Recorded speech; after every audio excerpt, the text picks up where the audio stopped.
Varicose వ్యాధితో బాధపడుతున్నారంట. తక్కువ ఖర్చుతో ట్రీట్మెంట్ కావాలి అనుకుంటే ఎవిస్ హాస్పిటల్ని సంప్రదించండి.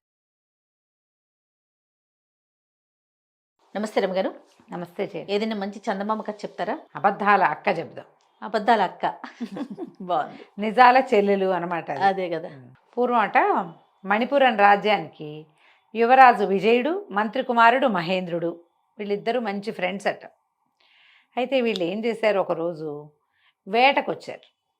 కుర్రాళ్ళు కాబట్టి మామూలు రాజుగారి వేటకు వస్తే ఏమంతో గుంపుతో బయలుదేరుతారు, పెద్ద సమూహం ఉంటారు కదా. ఇక ఈ మంది మార్బలాలు ఏం లేవు, వాళ్ళిద్దరే బయలుదేరారు, ఒకళ్ళకొకళ్ళు తోడు. అయితే ఈ వేట తమకంలో పడి వాళ్ళు చీకటి పడింది, తర్వాత ఏమో దారి తప్పిపోయారు, చూసుకోలేదు. ఇక తిరగ్గా నీళ్ళు ఎక్కడ ఉంటాయి, నీటి ఇవక ఎక్కడుంది, వీటి వేటగాళ్ళు వెనకాల వస్తే ఒక్కొక్కడు చూస్తాడు, అక్కడ నీళ్లు ఉన్నాయి ఇక్కడ నీళ్లు ఉన్నాయి అని చెట్టెక్కి. వీళ్ళు ఉన్నదే లింగులు ఇటుకు ఇద్దరు. దాహం వేసేస్తోంది, ఆ నీళ్ళకి ప్రయత్నం ఎట్టా చేయాలో తెలియలే. ఇద్దరు కలిసే వెతుక్కుందాం, మళ్ళీ దారి తప్పితే ఇంటికి వెళ్ళలేమని ఇద్దరు కలిసి తిరగటం మొదలెట్టారు. అడవిని బడి తిరిగితే వాళ్ళకి ఒక పాడుపడిన దేవాలయం కనపడింది. పాతగా ఉంది, ఎవ్వరు లేరు అక్కడ. దగ్గరికి వెళ్తే వీళ్ళకి లోపల మనుషులున్న సందడి వినపడుతోంది. ఎవరో మనుషులు మాట్లాడుతున్నట్టు, గజ్జలు గాజులు వాటి గలగల. తలుపు కొట్టారు. తలుపు కొడితే తలుపు తీశారు. ఎవరో తీరా చూస్తే ఓ ఇద్దరు అమ్మాయిలు ఉన్నారు అక్కడ. చక్కగా అందంగా చిలకల్లా ఉన్నారు, వయసులో ఉన్న అమ్మాయిలు. పాత మాసిపోయిన బట్టలు వేసుకుని ఉన్నారు. ఆశ్చర్యపోయారు. ఎవరు ఏమిటి అని కనుక్కుంటే వీళ్ళు చెప్పారు, నేను రాజకుమారుని విజయుడిని, ఇతను మా మంత్రి గారి అబ్బాయి మహేంద్రుడు. అడవిలో దారి తెప్పాం, కాసిన మంచినీళ్ళు కావాలి అని అడిగేసరికల్లా సరే అమ్మాయిలు ఇద్దరు లోపలికి వెళ్ళారు. పెద్ద పెద్ద జడలు వాళ్ళు చక్కగా ఉన్నారు. లోపలికి వెళ్ళి కాసిన అడవి పళ్ళు ఏవో పట్టుకొచ్చారు. తేనె తెచ్చారు కొద్దిగా ఒక కప్పుతోటి. తర్వాత 2 చెంబులు మంచినీళ్ళు పట్టుకొచ్చారు, మట్టి పెడతలతోటి తెచ్చారు. వీళ్ళిద్దరూ మంచినీళ్ళు తాగి ఆ 2 పళ్ళు నోట్లో వేసుకుని తేనె కాస్త పుచ్చుకునేసరికి ఓపిక వచ్చింది. మధ్యాహ్నం నుంచి ఎండను బట్టి తిరుగుతున్నారు కనుక. అయితే ఈ రాజకుమారుడు అడిగాడు, ఎవరు మీరు, ఇంత నిర్జనమైన అడవిలో ఎట్లా ఉన్నారు ఏమిటి అంటే, ఈ అక్క చెప్పింది, మేము రాజకుమార్తెలమేనండి. మరి ఒక రాక్షసి, ఒక ఆవిడ ఒక రాక్షసుడి కోసం పెళ్లి సంబంధాల కోసం వచ్చి మమ్మల్ని ఇద్దరిని ఎత్తుకుపోయింది, తీసుకొచ్చేసింది. మా నాన్న ఎంత బతిమలాడిన ఆవిడ వదలలేదు. మేమేమో తప్పించుకుని ఇందులోకి చేరిపోయాం, ఈ గుళ్ళోకి. గుడి కాబట్టి రాక్షసి రాదు. ఇంకా ఈ దారి ఎలా వెళ్ళాలో తెలీదు. మా నాన్నకి చచ్చే భయం రాక్షసి అంటే. ఆయన మా కోసం ఏ ప్రయత్నం చేయాలి, ఆయన ఊళ్ళో ఉండిపోయాడు. తప్పించుకుని అక్కడికి ఎలా వెళ్ళాలా అని ఆలోచిస్తూ మేము ఇక్కడే ఉండిపోయాం. ఏదో అందని కాయ కసరు తింటున్నాం, మేము తలుపులు వేసుకుని లోపల ఉంటున్నాం అని చెప్పింది. చెప్పేసరికల్లా ఈ మంత్రి కుమారుడికి, రాజకుమారుడికి విపరీతంగా నచ్చింది ఆ అమ్మాయి. ఆ మాట్లాడే పెద్ద పిల్లేమో కుసుమావతి పేరు, అక్కయ్య. పక్కన నిశ్శబ్దంగా వస్తువులు మాత్రమే అందిస్తూ బొమ్మలా నుంచున్నదేమో కమలాక్షి చెల్లెలు. బాగా ఆలోచించుకుని మంత్రి కుమారుడిని పక్కకి తీసుకెళ్ళాడు. ఏమో వీళ్ళు ఏదో రాజకుమార్తెలు అని చెప్తున్నారు, ఈ పిల్ల నాకు మహా నచ్చింది సుమి, తీసుకుపోయి పెళ్లి చేసుకుంటే ఎలా ఉంటుంది అని అడిగాడు. మంత్రి కుమారుడు అన్నాడు, నీతో మాట్లాడిన అమ్మాయిని నువ్వు చూసావు, మాట్లాడకుండా ఉన్న అమ్మాయిని నేను చూశాను, ఆ అమ్మాయి కూడా మహా బాగుంది, మరి ఆ పిల్లని నేను చేసుకుంటాను, అక్కా చెల్లిని చేసుకుందాం, మన ఇద్దరు మిత్రులం కదా, తీసుకుపోదాం పట్టన్నాడు. సరే ఇద్దరు మళ్ళీ వచ్చారు. మాట్లాడుకుని, అమ్మాయి మేమిద్దరం పెళ్లి చేసుకుంటాం, ఇక్కడ ఎందుకు, మాతో పాటు వచ్చేసేయండి, తర్వాత చూద్దాం మీ సంగతి, మీరు ఊరెళ్తాలు గీరెళ్తాలు ఆలోచిద్దాం అనేసరికల్లా ఈ పిల్లలిద్దరూ సరేనని ఒప్పుకున్నారు. బట్టలు సర్దుకోవడానికి లేదా బట్టలు మార్చుకోవడానికి అక్కా చెల్లి ఇద్దరు లోపలికి వెళ్ళారు. లోపలికి వెళ్ళగానే కమలాక్షిని అడిగింది అక్కయ్యని, ఏమిటి అక్క అన్ని అబద్ధాలు ఆడేవు, రేపొద్దున మాట బయటపడితే ఎంత ప్రమాదం, ఇప్పుడు వాళ్ళు రమ్మంటే వాళ్ళ వెనకాలబడి వెళ్ళిపోయామంటే అమ్మాయమైపోతుందే అన్నది. అనేసరికల్లా కమలాక్షి అంది, కుసుమావతి చెప్పింది, నేనన్నీ ఆలోచించాను, అమ్మ కూడా మన చక్కగా సెటిల్ చేయాలనుకుంటోంది, రాజకుమారుడు మంత్రి కుమారుడు మనకెక్కడ దొరుకుతారే, వాళ్ళంతటా వాళ్ళు వెతుక్కుంటూ వచ్చారు లోపలికి, సిరిడా మోకాలు అడ్డకు, అమ్మాయమైపోతుందని ఆలోచించద్దు అసలు, అమ్మ కూడా ఇదే కావాలి, ఎక్కడో చోట మంచి చోట మన పడేయటమే కదా కావాలి, శుభ్రంగా రాజప్రాసాదంలోనూ మంత్రిగారి భవనంలోనూ ఉంటాం మనం, అమ్మాయినా ఇదే కోరుకుంటుంది, మాట్లాడకుండా బయలుదేరిన బదు. ఇంతకీ ఏమిటి సంగతి, వీళ్ళేమి రాజకుమార్తెలు కాదు, ఈ దేవాలయం ఉన్న అడవికి బాగా ఎగువనున్న ఒక పల్లెటూరులో వాళ్ళు. ఆ పిల్లల తండ్రి ఒక ధనవంతుడి దగ్గర పెద్ద మొత్తంలో అప్పు తీసుకున్నాడు, వ్యాపారంలో పెట్టాడు, వ్యాపారం పోయింది, ఆయన అప్పు తీర్చలేకపోయాడు. ఆ ధనవంతుడు నీ పిల్లలిద్దరిని నాకు ఇచ్చి పెళ్లి చేయమని మొదలుపెట్టాడు. ఇద్దరు పిల్లలు అప్పటి కాలంలో ఉండేది, ఇద్దరిని ముగ్గురిని చేసుకునేవాళ్ళు. ఈ పిల్లల్ని ఇచ్చి పెళ్లి చేయలేక ఆయన 50 ఏళ్లవాడు, ఈ పిల్లలు 16, 18 ఏళ్ల పిల్లలు. తండ్రి గుండెపోటు వచ్చి ఆయన కాస్త మరణించాడు. తల్లి ఆ ధనవంతుడి నుంచి తప్పించుకోవటానికి ఇల్లు వాకిలి అక్కడే వదిలిపెడితే వాళ్ళ ఇల్లు జప్తయిపోతుంది, పోతే పోయింది. పిల్లల్ని మాత్రం లేవదీసుకుని ఆవిడ ఆ అడవులన్నీ దాటుకుంటూ ఈ అడవిలోకి వచ్చింది. ఇక్కడ ఈ పాడుపడిన దేవళం ఉండి ఎవ్వరూ మనుషులు లేకపోవడంతో లోపల నుయ్యి ఉంది. దేవళానికి గిన్నె దొన్నె పాత్ర సామాగ్రి ఉంటాయి. అవును. మరి ఈ సామాగ్రితోటి దొరికిందేదో వండుకుని పిల్లలిద్దరిని అక్కడ దాపెట్టుకుని ఉన్నది ఆవిడ. చెరుకో మూట బట్టల మూట తెచ్చుకుని అక్కడ ఉన్నారు వాళ్ళు. ఈవిడేం చేసింది, రోజు పిల్లలిద్దరిని ఇక్కడే ఉంచి ఆవిడ సమీపంలో ఉన్న ఊళ్ళకెళ్ళి ఏదైనా అడిగి తెచ్చుకుంటుంది. అక్కడి నుంచి తెచ్చుకున్న బియ్యంతో ఒక వారం 10 రోజులు కాలక్షేపం చేస్తారు. ఆ కాలం ఏంటంటే ఎవరైనా అడిగితే ఓ గుప్పెడు బియ్యం పెట్టడమే అప్పటి పద్ధతి. కాయా కసరు అడవిలోనే ఉంటాయి. అట్లా కాలక్షేపం చేస్తున్నారు. ఈ పిల్లలిద్దరిని ఏమో కుసుమావతిని కమలాక్షిని ఇప్పుడు రాజకుమారుడు మంత్రి కుమారుడు రా రా రా అన్నారు. సరే ఇద్దరు బయలుదేరారు. ఈ చిన్న పిల్ల ఏం చేసింది, అమ్మకి తెలియకుండా అయిపోతుందని ఒక పాత ఓణి ఒకటి ఉంటే దాన్ని చింపి చిన్న చిన్న తుంపులు చేసి పెట్టుకుంది. ఇంత పీలికల్లాగా చేసింది. మంత్రి కుమారుడేమో గుర్రం ఎక్కింది కమలాక్షి, రాజకుమారుడి గుర్రం ఎక్కింది కుసుమావతి. ఆ గుర్రం ఎక్కి వెళ్తూ ఈ పిల్ల ఏం చేసింది, తను తెచ్చుకున్న సంచులోంచి ఒక్కొక్క గుడ్డ ముక్క లైన్గా వేసింది. ఇద్దరు భవనాలకు చేరారు. రాజుగారు మంత్రి గారు వేరే ఏదో వ్యవహారం మీద ఊళ్ళో లేరు.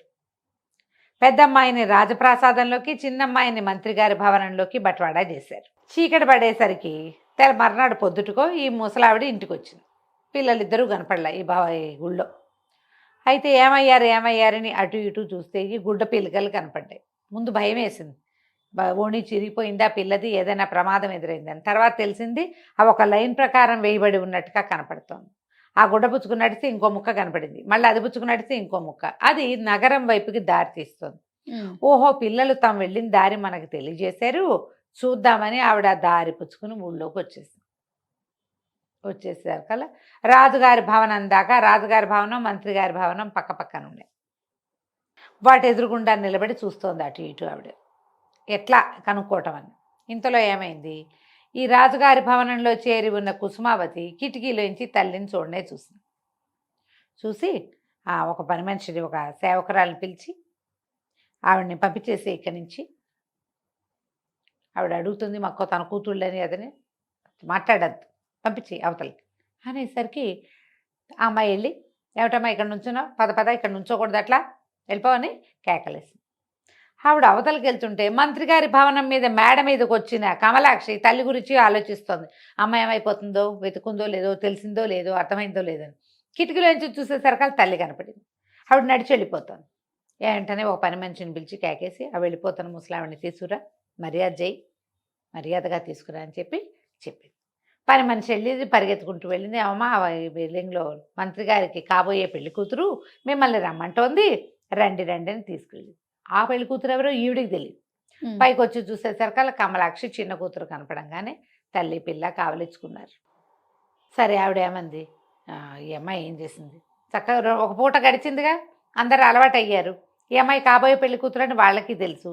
ఈవిడికేమో శుభ్రంగా అన్నం పెట్టించి తన గదిలోకి తెప్పించి తల్లికి, అమ్మాయి ఇంత దూరం నడిచి వచ్చావు, ఈ మంచం మీద పడుకో అని తన తలపం పక్కన చిన్న మంచం ఉంటే ఆ మంచం వేయించి ఆవిడని అక్కడ పడుకోబెట్టి. సాయంత్రానికి మంత్రి గారి కుమారుడు వచ్చాడు. గదిలోకి వచ్చాడు కానీ ఆ మంచం మీద పడుకున్న ఆవిడ పేరెత్తల అతను. ఈ అమ్మాయి చెప్దామనుకుంది. తల్లికి చెప్పింది. అక్క ఏమో ఇట్లా అంటోందమ్మా అంటే తల్లి అంది, వద్దమ్మా ఏమీ చెప్పద్దు, ఎలా జరుగుతుందో అట్లా జరగని.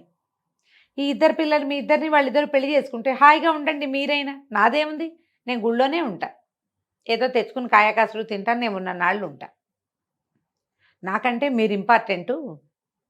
నాకు ఏదైనా రేపొద్దున అయ్యిందనుకో మీకు దారి లేకుండా అయిపోతే అద్భుతమైన దారి దొరికింది, అక్క చెప్పిందే కరెక్ట్, అబద్ధాలు చెప్పినా కూడా అబద్ధమే చెప్పింది అయినా సరే అంటే సరే. ఆవిడేం చేసింది, పడుకుని నిద్రపోయింది.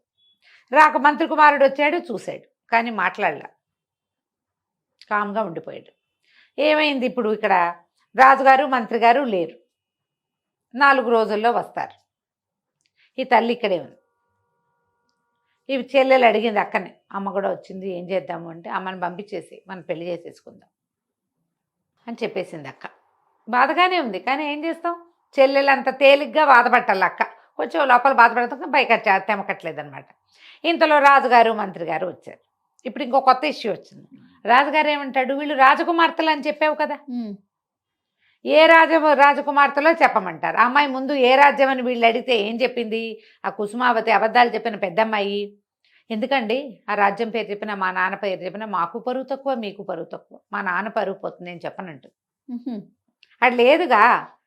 ఈ రాజుగారు వచ్చాక రాజుగారు ఏమన్నాడు, ఇక పరువు పోయేదేముంది, మనం పెళ్లి చేసుకుంటున్నాం కదా, ఎట్లాగూ అమ్మాయిని రాజు పేరు రాజ్యం పేరు చెప్పమని, పిల్లలు అక్కడ పంపిద్దాం, తర్వాత మనం తరలి వెళ్ళి పెళ్లి చేసుకుందాం. ఆడపిల్లల్ని మన ఇంటికి తెచ్చుకు పెళ్లి చేసుకుంటే మర్యాద కాదు, వాళ్ళ ఇంటికి సగౌరవంగా 100 మంది సైనికులు ఇచ్చి 4 పల్లకీలు ఇచ్చి పంపుదాం అనేసరికి మళ్ళీ వచ్చారు. మంత్రి రాజుగారు అబ్బాయి వచ్చి, మీ ఊరేమిటి, మీ నాన్నగారి పేరేమిటి, మా నాన్నగారు ఒప్పుకోవట్లేదు చెప్పాలన్నాడు. ఏమై బాగా ఆలోచించి, మా ఊరేమో మందారపురం, మా నాన్నగారి పేరు మనవాళ్ళుడు అని చెప్పేసింది. ఏదో పేరు చెప్పేసింది, మందారపురం అనేది సరే అయ్యింది. అక్కడ ఉంది అది, ఏదో ఊరే లేదు. తర్వాత మళ్ళీ మంత్రి గారి కుమారుడు కమలాక్షని చూడడానికి వచ్చాడు. వస్తే చెప్పాడు, మిమ్మల్ని అక్కడికి పంపిద్దాం అనుకుంటున్నాం, మీ ఊరు మరి మీ రాజ్యం ఏ వైపు ఉందో చెప్తావా అన్నాడు. అనగానే ఆ పిల్ల గబుక్కును గలవల ఏడ్చేసింది. మందారపురం లేదు, మనవాళ్ళు లేడు, మాది మేము అసలు రాజ కన్యలమే కాదండి, మా అక్క మమ్మల్ని క్షమించండి, మా అక్కయ్య అబద్ధం చెప్పింది, ఏ రాజ్యము లేదు, మేము పల్లెటూరు వాళ్ళం, చదువుకున్నాం అంతే, కాస్త 4 ముక్కలు, గుళ్ళో రకరకాల పుస్తకాలు ఉంటే అవి కూడా చదువుకుని మంచి భాష పట్టుబడింది మాకు, కొంతకాలంగా అక్కడే ఉన్నాము, మమ్మల్ని పంపించేసేయండి, మా దారిని మేము వెళ్ళిపోవచ్చు, కానీ దారి తప్పుతామని భయంగా ఉంది, గుడి దగ్గర దింపేసేయండి మమ్మల్ని అనేసరికి నవ్వాడు మహేంద్రుడు పక్కపక్క. మీరు అబద్ధం చెప్పారని నాకు మొదటి రోజునే తెలుసు, కుమారుడు విపరీతమైన ప్రేమలో పడ్డాడు మీ అక్కయ్యతోటి, ఆ అమ్మాయి అబద్ధం చెప్తుంటే నీ మొహం చూసినప్పుడే నాకు తెలిసింది అది నీకు నచ్చలేదని. మీ అక్కయ్య చెప్పిన మందారపురము, ఈ మనవాళ్ళనే రాజు అసలు భూప్రపంచం మీదే లేరు, ఇక్కడికి 1000 యోజనాల దూరంలో అలాంటి ఊరే లేదు, మీరు రాజకుమార్తెలు కాదు అన్న మాట నేను చెప్పేదాకా మా రాజుగారి అబ్బాయికి అర్థం కాలేదు, అతనంత ప్రేమలో ఉన్నాడు, నాకు కూడా నువ్వంటే ఇష్టము ప్రేమ ఉన్నప్పటికీ నేను కొంచెం ఆలోచిస్తున్నా, అతను ఆలోచించట్లేదు, మీకు వచ్చిన భయం ఏం లేదు, మీరు రాజకుమార్తెలు కాదని మేము రాజుగారికి చెప్పేశాము, రాజకుమార్తె కాకపోతే పెళ్లి చేయరేమోనని ఈయన విజయుడు చాలా దిగులు పడ్డాడు. కానీ రాజుగారికి ఏం అభ్యంతరం లేదు. ఓహో, ఆయన కొడుకును ఓదార్చి, నీకు మామూలు పెళ్ళి అయినా సరే పర్వాలేదు, నీకు నచ్చటమే కావాలన్నారు, కాబట్టి మన పెళ్ళికి వచ్చిన ఢోకా ఏం లేదు, మీ అబద్ధాలు ఆడటం సరిగ్గా చేతకాని మీ అక్క, అసలు అబద్ధాలే ఆడలేని నువ్వు, ఇద్దరు మాతో పాటే ఉండొచ్చు హాయిగా అని చెప్పాడు.